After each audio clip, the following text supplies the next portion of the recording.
All right, we started. Okay. So this is the second part of the meeting, and we are going to be looking at questions that you, the audience, sent ahead of time as to what is asked during an interview, what do they really mean, and how to go about answering. So the first one is, describe a situation when you made a change recommendation. What was the outcome? Here I do want to point out that the first item is they want to take a look at your train of thought. They want to take a look at what you considered and how you presented the change plan. Change is hard. We can actually have a follow-up meeting only on change, and I think that we might later on this year. So keep in mind that there's the element of change above everything. How you should answer is how you went about evaluating the options. How do you feel that change would be perceived and how you facilitated it? When people think of change, they think of how it affects them, but sometimes they don't think about how it affects others, right? We might say, well, if only so-and-so did this, or if only so-and-so did that. You want to make sure that you present a way for change to be implemented. And usually that takes, and this is the ProSci methodology at CAR, awareness, desire, knowledge, ability, and reinforcement. It takes all these things to make change happen. It's not just presenting and saying, okay, well, somebody else is going to take care of that. So that's not to say you should follow the ProSci methodology exclusively, but rather it is to say that you want to be cognizant of explaining how you evaluated the options, how you thought the change would be perceived. What did you think was going to be hard? What did you think was going to be easy? Who did you think you needed to involve? And how you went about facilitating the change. Did you just think that an email would do it? Did you think that training would do it? Did you think that maybe a 3-step or a 3-week program where solutions were side by side? And that's one of the key elements of the CBAP, right? When we're taking a look at solution and we're talking about a one-time cutover versus permanent coexistence versus time box coexistence. These are all things that you ought to consider when you recommend change.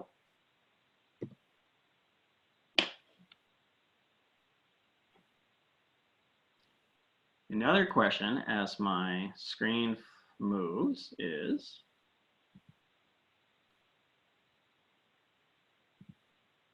how do you handle difficult stakeholders? What they really want to know is, can we make sure that you're not going to cause a scene? And it's very much a gotcha question because we've all dealt with difficult stakeholders, and newsflash, we're all going to work with future different stakeholders. What you want to showcase here is, how'd you go about determining their positions? Was it something that they had a preconceived notion? Was it perhaps something that somebody else had done that they were carrying it? Did you work with them to understand why? Did you show empathy? Did you take sides? Did you understand the implications of their particular group? When you think of what we're encountering right now, which is a lot of companies not necessarily being strong in a work from home culture, you want to make sure that you get to the bottom line of that. Try to understand, well, hey, why is that? Is it because they perhaps feel that the particular roles don't lend themselves to it? Is it because they feel that the industry does not lend itself to it? Is it because they just have a different perspective of how management should react, and therefore that's causing complications in the balance and perhaps a blind spot when it comes to looking at a possible solution above others? Another one is, how would you go about approaching a project? What I feel they look for is, well, do you plan or you just start hacking away? Remember the Lincoln quote about making sure that you're prepared and making sure that you're sharpening the saw for 4 hours. What they would like you to show is how to go about evaluating the urgency, but also how likely it is that you're going to be able to find a solution without all the information. And you also want to make sure that you're fixing the right issue. For those of us who work in Six Sigma, again, that's one of the main things. We want to do the 5 why. We want to make sure that we figure out what's a symptom versus what's a disease versus what's a cause, and not necessarily just go out and say, well, I fixed this because now it no longer does it. A great example is person goes to the doctor and says, hey, doctor, it hurts when I laugh. And the doctor says, well, don't laugh. Well, that's not really fixing the problem, right? So you want to make sure that you're taking a look at the right issues. So you want to showcase that you are cognizant perhaps of the urgency, but that you're not necessarily jumping to fix something that may not necessarily be the actual issue at hand. The next one is very dreaded, which is, where do you see yourself in X number of years? Now, here what they really want to know is, are you still going to be here? What contributions do you want to bring into the company in that time frame? Keep in mind, yes, you're getting a job, but they also want to see an investment in you. So you want to talk about your plans to grow professionally, help others, take a look at new challenges, and learn and teach. You may not be working for the company in 5 years. You may. You may be working for the company, but in a different role. Your manager might not be working for the company, or your manager might be working for the company in a different role. So you want to make sure that you highlight the fact that it's an investment in you and the company rather than necessarily a one-way street. And that investment, as with many others, might lead you to knock on different doors rather than necessarily saying, well, this is the job that I'm doing, so I plan on doing it for 5 years. Any company that expects you to be doing the same job in 5 years is probably not thinking correctly. Sometimes you might be asked, hey, what kind of traits are essential to a business analyst? And this is kind of a twofold. First, they might say, they might be asking, do you know what you're supposed to be doing? And they can also be asking, what blind spots do you think you have? Here, I want you to be honest, right? You want to make sure that you have seen to be successful, not just with yourself, but also with teammates and other companies. So this might be a great opportunity to showcase why you were first interested in business analysis, or how you switch from one position to that of business analysis. You want to make sure that you're showcasing how it kind of goes together, specifically if it's strong group-based culture. There might be elements that you perhaps don't have, but other people do have. And you want to showcase that you're willing to learn as much from them as you are as willing to teach them about some of the things that perhaps you might be stronger. This is a great one because it can also be turned around on the interviewer. So what do you see as the biggest challenge in business analysis, and how do you overcome it? What they're looking to do is how much you keep in touch with the industry and the competition and the overall business landscape. So recall that earlier I spoke about Business Week, Wall Street Journal, The Economist, Sacramento Business Journal, McKinsey, Harvard Business Review. These are all publications that allow you to keep tabs with that. So you should answer with something that touches not just the industry, but also a couple different elements that might affect the job, the role. It's okay to have multiple ideas. They're not asking for one. They might phrase it as the biggest challenge, but they might not be looking for just one. It's just an easy way of asking the question. So it's totally fine to say, well, I think X, Y, Z, A, and B. Well, in your head, you're thinking about which one do you have the best answer to, and go with that one. And be mindful that this might change. Maybe the day that you went for your interview, there was a security hack, and you want to showcase that you keep on top of the news. So it's totally fine to talk about that. Or maybe you want to highlight the threat of a new entrant or threat of regulation in an industry. It's absolutely correct to kind of go out and say, okay, here's how I feel about it, and I'm going to go about with this particular perspective. Another dreaded one, what are your strengths and weaknesses? Here, they really want to understand how you would fit into the team, the group. Make sure that they understand whether you have any blind spots, and ultimately, they want to weed out if you have anything on your resume that perhaps is fluff. So be humble, but be self-confident. You want to make sure that you have, you're graceful, but you want to make sure that you are 100% sure on your thoughts and your answer. Ultimately, it's all about whether you desire to learn and improve, or whether you say, like Popeye, I am what I am, and that's it. What you see is what you get. We all have strengths. We all have weaknesses. bosses and managers might think of, oh, okay, I want to improve the weaknesses of this person, or they might be willing to say, I'm just going to play to his or her strength. Ultimately, you have no way of knowing for that particular manager. So it pays off to really think in terms of, here's who I am, here's my self-assessment, and here are the steps that I'm actively taking and that I have taken in the past to work on that. One that is dreaded is the what animal are you, or anything along those lines. I will start by saying I hate this question, but it does tend to find itself a lot more in questionnaires. Realistically, they're looking for creativity. They want to look at how you're able to think on the spot and, again, explain your rationale. The trick here is don't think of an animal and then explain why. Maybe you have a favorite animal. Maybe it's a unicorn. Maybe it's a crab. Maybe it's a scorpion. Okay, whatever. What you want to focus on is, what is the trait that you like the most about yourself, or you like the most about your skills? And then connect that to a particular animal. For example, you might say, well, I'm like an eagle because I like to see things from above and I like to see the landscape. Or you might say, I'm like a lion because I pounce and because I'm slow and methodical. I have a high kill rate in terms of my prey. Maybe not necessarily in those words, maybe more along the lines of, hey, I'm successful in most of my tries. That's totally fine. Or you might look at it from the perspective of, hey, I'm the type of person who, I'm wise, I don't make too much noise, something along those lines. Don't fall into the prey of just answering with an animal and then trying to back yourself into a particular trait as to why, because that's going to make it kind of odd. Another one is, how do you go about handling conflict? Now, here what they're looking for is, how do you deal with the unpleasantness? And how do you showcase the strength of your convictions?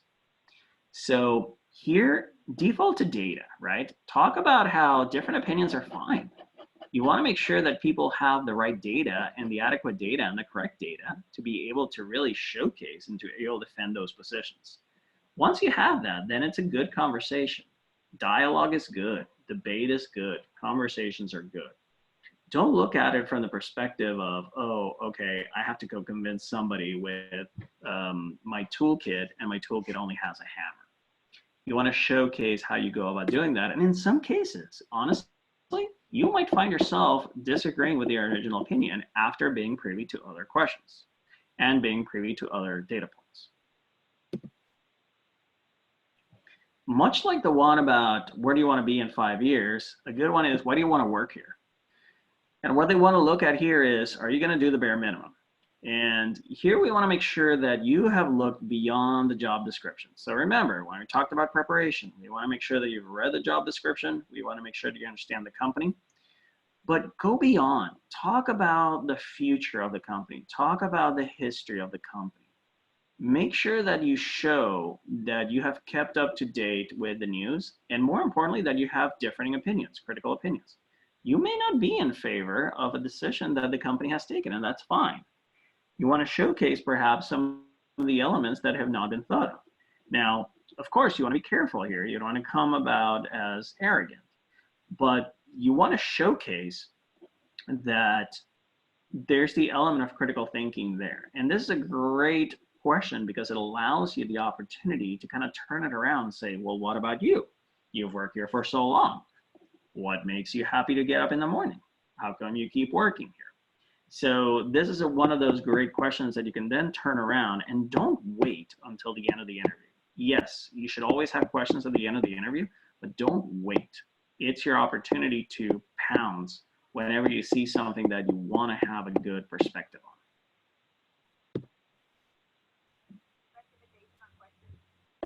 Oh, I hear a question there, but it was a little bit faint.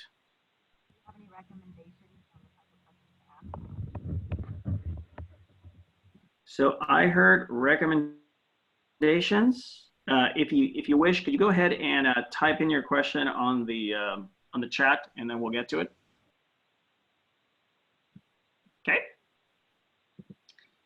Another one is, what kind of work or task do you enjoy the most and why? They want to make sure, they want to find out what do you like the most and how it aligns to reality, right? If people say, well, my pet peeve is when people say, well, I want to work on strategy. Well, that's great, but we can't all work on strategy. And strategy without execution doesn't quite work. So I suggest you highlight on how every project has different varieties of tasks, and they're all important. And you want to take turns within the team. It's okay to have a favorite, right? But don't disparage the others. Don't say, well, I hate doing this or I hate doing that. Because ultimately, it might be the type of task that nobody really likes doing, but it's an imperative task. So you want to make sure that you're getting that perspective and all the different elements that you want to do.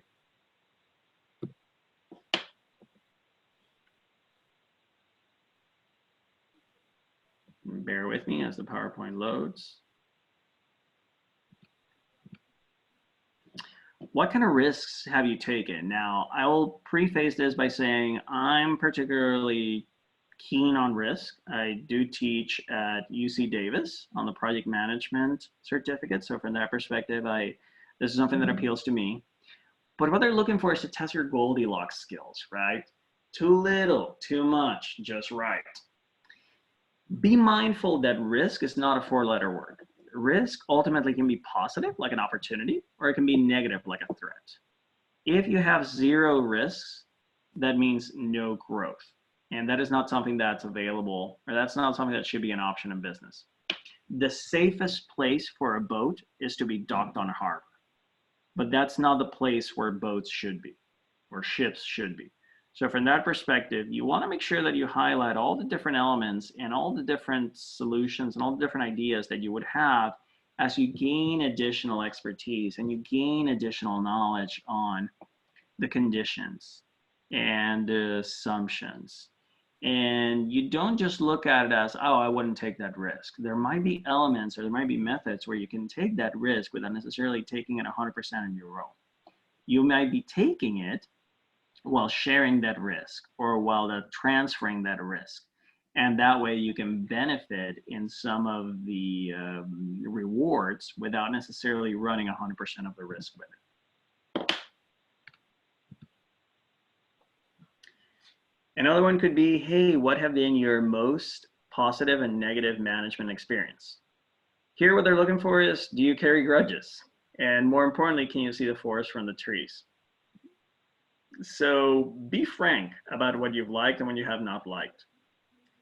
It may not be the same. Sometimes you like something about a manager and what you've learned from him or her is not it. You want to make sure that you recognize that. My personal experience, once upon a time with a prior employer, I did not get an opportunity that I thought I deserved, and I immediately looked for another job. And I left a job that in hindsight was really good just because I had a chip on my shoulder. And whenever this question comes about, I usually share my response very candidly, because I feel that it does showcase how once upon a time I left a job that was terrific and from which I could have gained more just because of something that happened and I didn't let it simmer enough. I allowed myself to react too quickly. It may sound like a negative, but it does show growth. It does show expertise. It does show a connection to how things should happen. So don't disregard some of your experiences just because they ended up negatively for you, or they could have ended up differently for you. Instead, look at how things could have been done or what you've learned from it. This is a good one also for recruiters and managers. What are your hobbies? Realistically, what they want to know is what excites you outside of work? What do you spend your time on? How passionate are you? You don't need to say, well, here's my top 10 hobbies. Talk about things that you enjoy doing and maybe go 1 and 2 and talk about how they appeal to you and the personality. Myself, I'm passionate about baseball. To me, it's because I love the game, but I also like the statistical analysis. It's also because I like the strategy. I'm able to really highlight that into, or I'm able to really relay that into a business response with very little effort. So if you have a hobby that allows you to kind of zone out and think of your own terms, that's okay. Go with that. Highlight that allows you to really think about things in your terms and really evaluate what happened in your days and the decisions, because that is a valuable trait that you can bring to business, and that is a valuable trait for business analysis, right? The ability to kind of take a step back and think about, self-reflect on the solution that you selected. A good one, I think I offered my answer a few minutes ago, but if you had a professional do-over, what would it be? What they're looking for is, how do you learn from your mistakes? How much do you self-reflect? So keep in mind that it doesn't need to be a mistake. It can also be an opportunity not taken, right? Maybe it's something that you wish you had done. Myself, back in college, I wish I'd studied abroad. My life has turned out okay, but I still look back and say, gee, I wish I'd done that. From that perspective, that is an academic do-over, but that is the type of thing that perhaps you can look back and say, hey, that is a professional do-over that I wish I'd done. It doesn't need to be a mistake, and keep that in mind. It sounds like it, but it doesn't have to be. Another good one is, how do you handle a micromanaging boss and tough colleague? What they're looking for here is, are you ignoring or taking action? You should look at it slightly different, but with the same tactics. To me, a micromanaging boss or a tough colleague, ignore or take action, it really depends on where that person is coming from. Back to the question about change management. You want to ask, hey, what makes that person tick? What is happening that might be driving their opinions, and their opinions drive their thoughts, and their thoughts drive their actions. So from that perspective, don't go into the, oh, well, I would just, try to minimize conflict or anything like that. Try to talk a little bit more about the steps that you're taking to ensure that you're understanding what's driving it. That's what's really going to showcase the skills and the expertise about everything else. This is a good one for those of us who are also project managers, but how do you handle change when something is in a development phase or something along those lines? What they're looking for is, will you throw a fit? Will you take your ball and go home? What is critical to remember is that change happens. The question is, how do we evaluate it? How do we realize whether this is something that's going to be valuable or not? If you're lucky enough to work in a shop that believes in agile, this is par for the course. If you work in a shop that believes in waterfall, this tends to be a little bit more difficult. But what's interesting is, change is inevitable. Why shouldn't the project change if the market changes? So what they want to look for is, how do you go about evaluating that change? How do you go about evaluating whether that is something that is valid or whether that is something that is just a reaction that's being taken without necessarily considering all the different elements of it? Those are the things that you as a business analyst or the project manager ought to be considering when you take a look at the requests. And much like change, how do you deal with competing stakeholders, and how do you handle tough stakeholders with whom you disagree? Really what they're looking for is, how do you stay cool? How do you stay calm? How do you stay collected? Keep in mind that requirements, they're going to come from different places. You want to take a look at that requirement trade-off. And again, this is something that the BA and the PM DNA share. You want to take a look at how that particular requirement is going to benefit the project or the product, the customer, and the organization. So don't look at it as a matter of competition among various parties, but rather taking a look at the perspective of, we want to go from subjective to objective. And if you've done that, it's because you have that requirements that requirements matrix that allows you to really determine which way you're going to do it. Sometimes though, you might be asked, hey, here's a problem, give me a solution now. So how do you handle the pressure? Maybe it's just a VP who says, hey, get in my office, I want an answer now. You can acknowledge the urgency and you can say, hey, knowing what we know, this is what I would do. But keep in mind that those quick wins might have unintended consequences. So highlight the fact that there might be some long-term solutions that might be out there, and that the long-term needs should continue to be evaluated. This allows you to further the research that you're doing and also give the superiors ample time to recognize and realize that, hey, this might be a Band-Aid, but this might not fix the overall problem.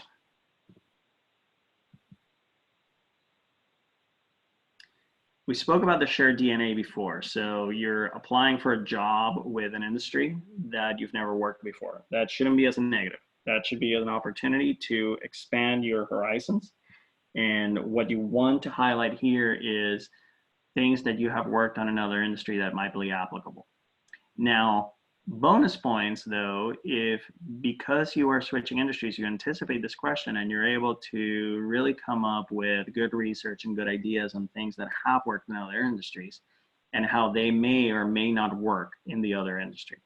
That is not to say that you should go into the interview blind about how that particular industry works, but rather that making sure that you are familiar with some of the things that are 70% familiar and or 60% familiar or 80% familiar. Highlight that rather than it being 20% familiar or 30% familiar or 20, 30 or 40% unfamiliar. So I'm going to pause. I know that it's been a long meeting. I have a couple of other just slides that talk about some of the other tips and tricks, but I want to see what kind of questions might be on the chat. I'm going to go to the chat now. Okay, so Bob, do you have recommendations for the types of questions to ask? How you should answer, tell me about yourself. That's a great question, Rebecca. So tell me about yourself. They really want to get to know you better.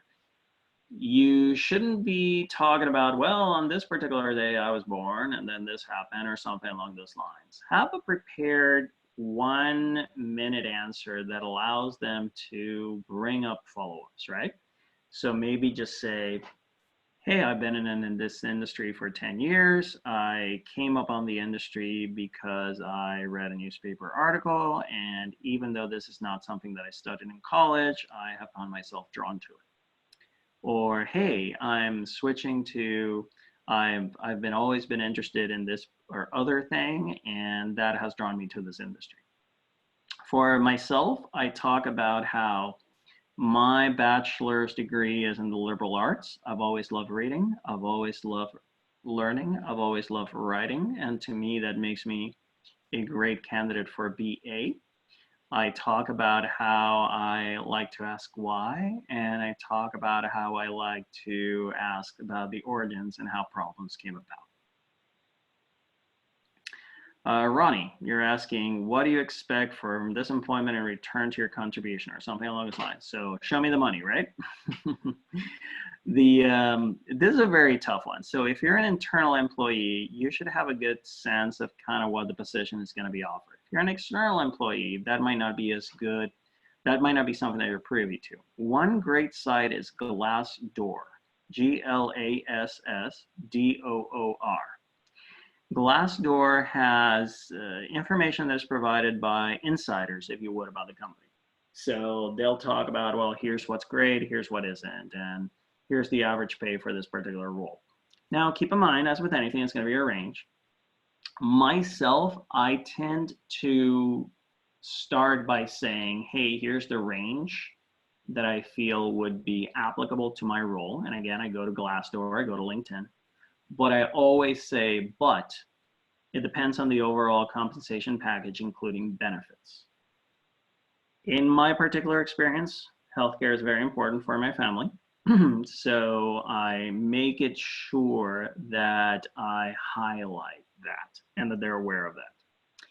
As you go from employer to employer, you might find yourself in a position where your current employer might have been well-paying, and your new employer, prospective new employer, might not be. Perhaps you want to go from working 80 hours to 40 hours. So that's a great opportunity to say, hey, here's what my prior employer compensated me with, but I'm looking at work-life balance, so I'm not necessarily looking for that number. Or vice versa. You're looking from a company that pays very little, or maybe in the nonprofit, to the private industry. So you might want to look at Glassdoor and say, this is what I understand is the range for this particular type of job. Bob brings a great point, which is you are also interviewing the interviewer. So make sure that you have those good questions and also learning about the culture. Traditionally, we wait until the end to kind of talk about the culture. And I don't say the end of the interview, but the end of the interview process. So you might be interviewing with HR, and then you're interviewing with the manager, and then you're interviewing with the team. So look for those sort of hints as to what is happening, and look for those hints to kind of recognize where the culture is going. Again, Glassdoor is good, LinkedIn is good, some of the other elements are good. Sacramento, the Business Journal has a good annual selection of the best employers to work for. And they talk about micro employers, small employers, medium employers, and large employers. Those are more regional, whereas something like the Fortune magazine talks a little bit more about the overall, hey, here's the nationwide employers. All right. So keep them going. I'm going to briefly talk about some of the other ones here. So another one is, hey, how should I react during an interview, behavioral interview? First and foremost, don't panic, right? Take the time to gather your thoughts. You don't have to answer right away. If you can, ask for a whiteboard or pen and paper, but understand that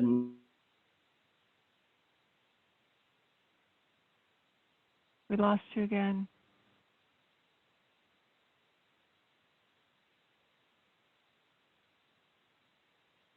Tony is having some network issue.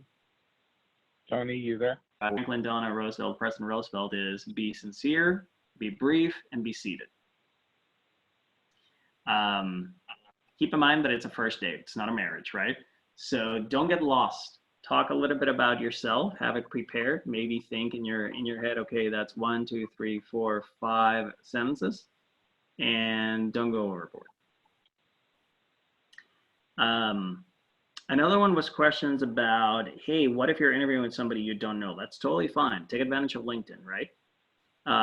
There's the opportunity that you will find somebody, that you will find information about them and you can make a connection. Maybe they both like something, or maybe they went both to the same school. Another one is if you're interviewing somebody who's a little bit high up, check the local press, check the Wall Street Journal, check Sacramento Bee, check Harvard Business Review. That'll give you, again, the opportunity to kind of leg up. Positioning your resume, one thing that comes to mind sometimes is that LinkedIn and the resume might not 100% match. In my experience, resume is 2 pages. With LinkedIn, you have a little bit more space, even though you shouldn't necessarily spend an unlimited amount of space. I spent 11 years at Intel. I had probably 6, 7 roles. In my resume, I've compressed them into 3 roles. That is because a lot of the things were interrelated.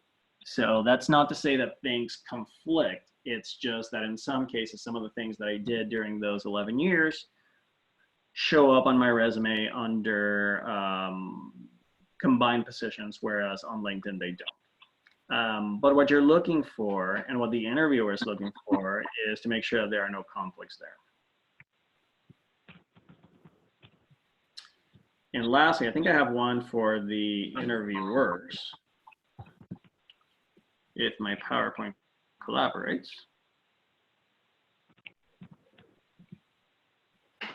So if you're a recruiter, if you're a manager, and you're interviewing a BA and you hear a buzzword, kind of take a step back and say, hey, tell me what you mean by that.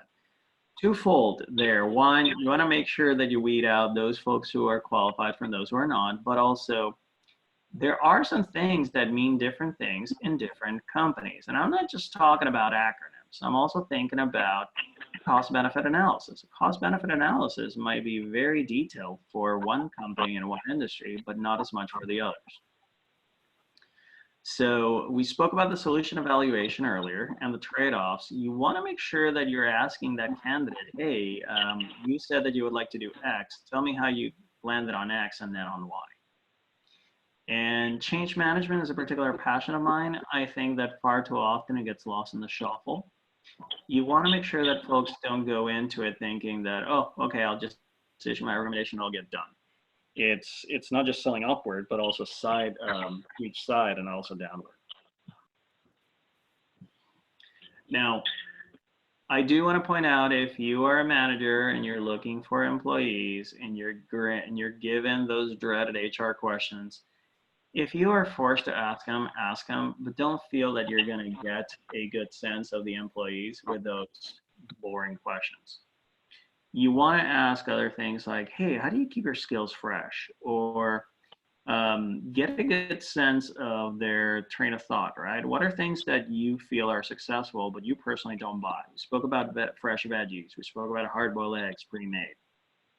And rather than saying, hey, where do you see yourself 5 years from now? Saying, hey, let's talk about your resume 5 years from now. Tell me what it shows, because that gives a little bit more opportunity for them to talk unencumbered and to talk about where they would like to go. And I know I've spoken a lot, but that's it. I'm going to go back to the chat and take a look at others. And Bob, Steve, how are we doing on time? We're a little bit over, but I think, you know, we could probably wrap up in about 5 minutes or so. And then if people have additional questions or comments, they could just submit them to, you know, to, I guess, events@sacramento.iiba.org. And we'll try and get, you know, a response to some of those. And I also wanted to mention to everyone that this presentation will be posted out to the Sac Valley IIBA website. And the last thing is, I believe there will be a survey coming out afterwards, so please take the time to take a look at that and provide some feedback. Great. So that'll pretty much wrap up what I have. And I also put some comments in the group chat, so some people may want to look at those, some ideas to assess yourself. All right. And yeah, I see two things that I want to point. One is from Rebecca. How far back in time should you list for your past jobs? I have been working since the fall of 1999. However, I did take 2 years to go to graduate school. My current resume shows jobs from the beginning of 2000. But again, whereas in the past I had those jobs individually listed, now I have them more as buckets. That being said, in a year's time, when all of a sudden I have 21 years worth of experience, I will not be talking about 21 years worth. So I think it's more of showcasing how many different positions. If you have had 5 positions within one employer in 5 years, and that was 10 years ago, maybe you don't need to showcase all 5. Maybe you showcase some of the important ones. I have heard, however, that if your college degrees are older or were acquired more than 20 years ago, to drop the years. So I have done that with my resume. I graduated undergraduate in 1999, and I graduated from my master's in 2004. Those dates do not show on my resume. The positions that are listed on my resume, they have years, they don't have months. Now, 10 years ago, they had months. Now, not so much. Bob talks about the types of questions to ask during an interview at the conclusion. The one thing I would definitely say, and this has served me well, is to say, based on what you have heard from me and based on what you've read from my resume, are there any things that would give you pause regarding my candidacy? Now, this tends to put the interviewer on the spot, but there's 2 ways of looking at it. If they say, no, there's nothing, great. If they say, yeah, you know, you don't do this. Better off knowing after the interview than 2 weeks later when you get a rejection. So from that perspective, even though it's kind of a tough one, I find it useful to ask.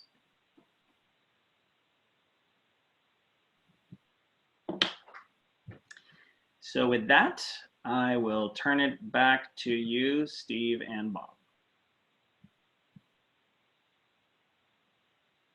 Great, thank you, Tony. And we're getting some decent feedback already. It was a really good chat. I know we could probably spend the whole day talking about interviews and resumes and whatnot, but really appreciate the insight that you shared.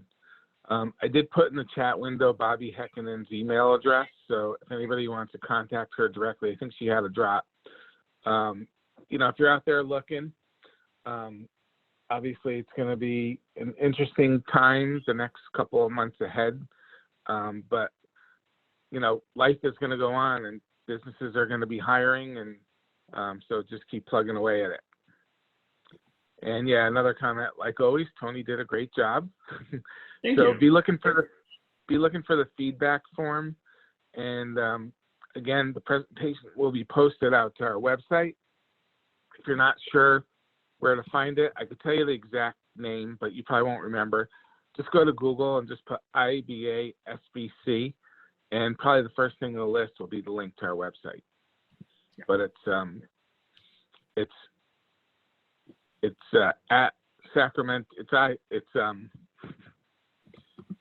now it escapes me, but it's Sacramento. Do you remember, Tony? It's at sacramento.iiba.org. Yes. Yeah, I think that's it. Sacramento.iiba.org. But if you go into Google and just put in Sac Valley IIBA, you'll get to it. Does anyone have any final questions or remarks? If not, just a reminder, we're going to have our April 22nd meeting. It'll be a webinar and more details to come on that. All right. Thank you, everybody. Be well and be safe. Thank you. Take care. Bye.